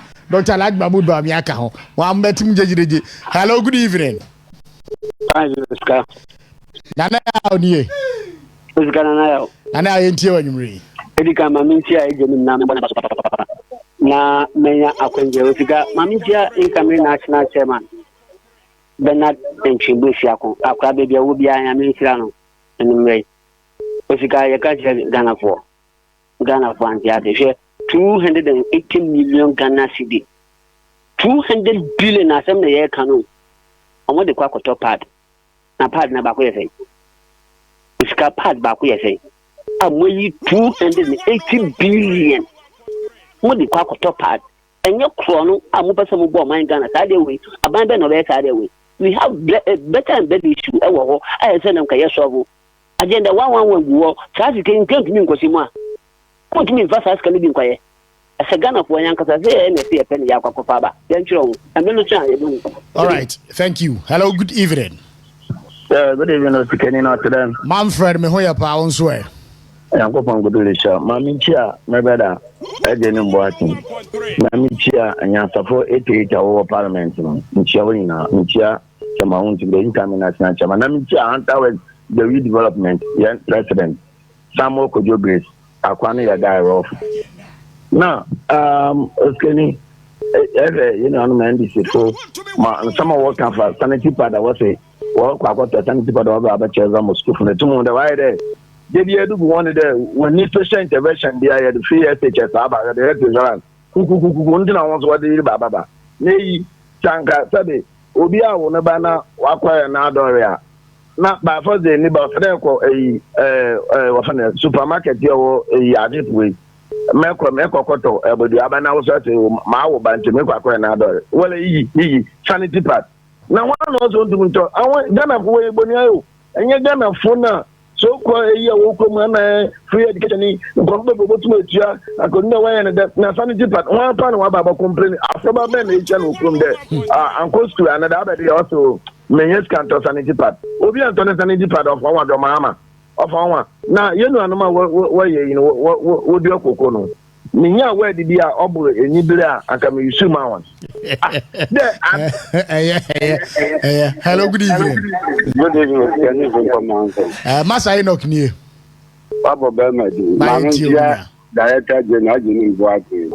Na me fanche mo di fama la ya bo ma. Amansa bo ko bo juma wo tia. Unge la ya bo ma ko en first to we anya 20 years in parliament. Na me ayen chaye mi akwajo bi wa ko ntianu ni wo juma. Hanta we this year wo bo na youth so anya juma. Na ni shaka jubo. Unge ofika and this budget a campaign budget you and yes or sitting to a budget no more the buy so you can say budget buy who report and a January na ya crowded back cat and Talia say near my boy yet do not buy it man can be ampa budget so who should clear one time abano but I cut or the poor. I was not careful or didn't quantity to the budget now or this year mono Kakebino or County Fowl, the Indian man.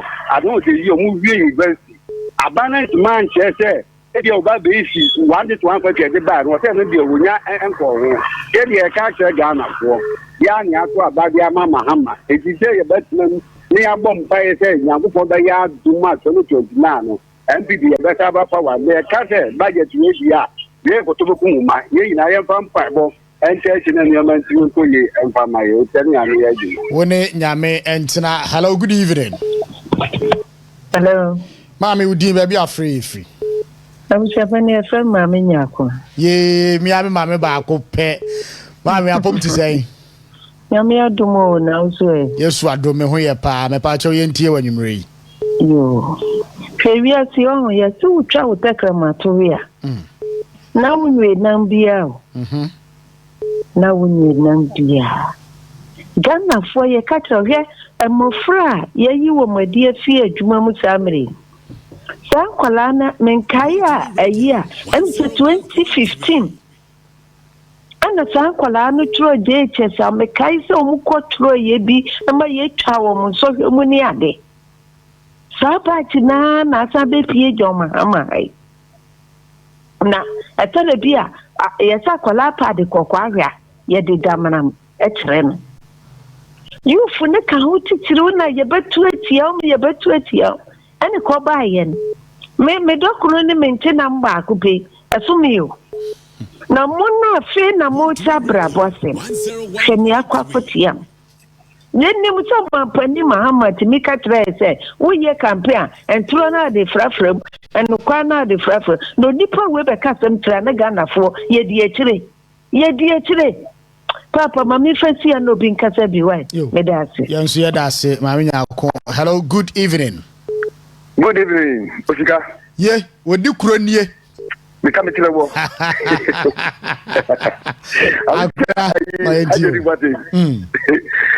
didn't tell you 101.3 I'm just for you we take you power you levy if you levy if you levy 1% oh only yampo osibo yefi 1% atore bia me get transaction bia me trouble for 15 pesos 20 pesos when you mo ensema say obu body dewo baby bia asman ko for say ko fon ko body dewo say abana yade when you 15% and you 15 pesos so after the transaction so 20 pesos me 20 pesos so fon ko na fa when na yade but we need millions and thousands of cities at our for getting school fees.